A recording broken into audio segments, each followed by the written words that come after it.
ह्या बदलापूरमध्ये प्रामाणिकपणे जे कर भरतात असे भरपूर नागरिक आहेत आणि त्यांनासुद्धा एक काहीतरी आपल्याला चांगलं द्यायची इच्छा आहे.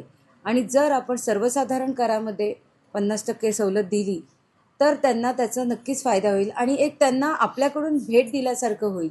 कारण काय प्रामाणिकपणे ते कर दरवर्षी न चुकता भरतायत. म्हणजे 31 मार्चच्या आधी ते कर भरतात तेव्हा 1 एप्रिलला त्यांचे 0 बॅलन्स असतो नगरपालिकेच्या अकाउंटमध्ये.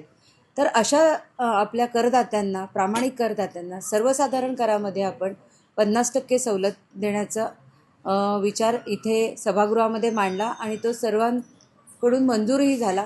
आता जिल्हाधिकाऱ्यांमार्फत आम्ही तो पुढे शासनाकडे मंजुरीसाठी पण प्रस्तावित केलेला आहे.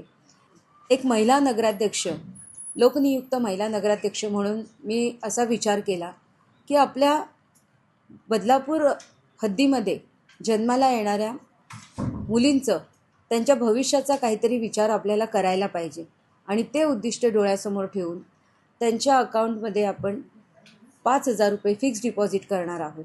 आणि जेव्हा त्यांचं जन्मदाखला बनेल आणि त्याच्यानंतर त्यांचा आधार कार्ड बनेल, त्यानंतर त्या मुलीच्या आईवडिलांनी येऊन ह्या योजनेमध्ये फॉर्म भरावा आणि त्या मुलीच्या अकाउंट तयार करून त्याच्यामध्ये हे FD आपण करणार आहोत 5,000. आणि हे 5,000 रुपये ती 18 वर्षाची झाल्यावर तिच्या शिक्षणासाठी त्याचा तिला चांगल्या प्रकारे उपयोग होईल.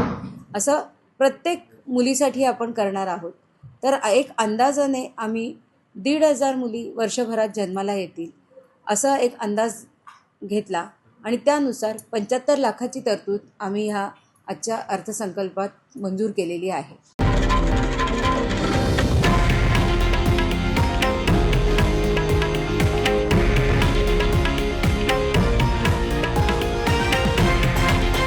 हे आहे देशातील नंबर 1 न्यूज नेटवर्क आणि आपण पाहत आहात TV9 मराठी, एकमेव.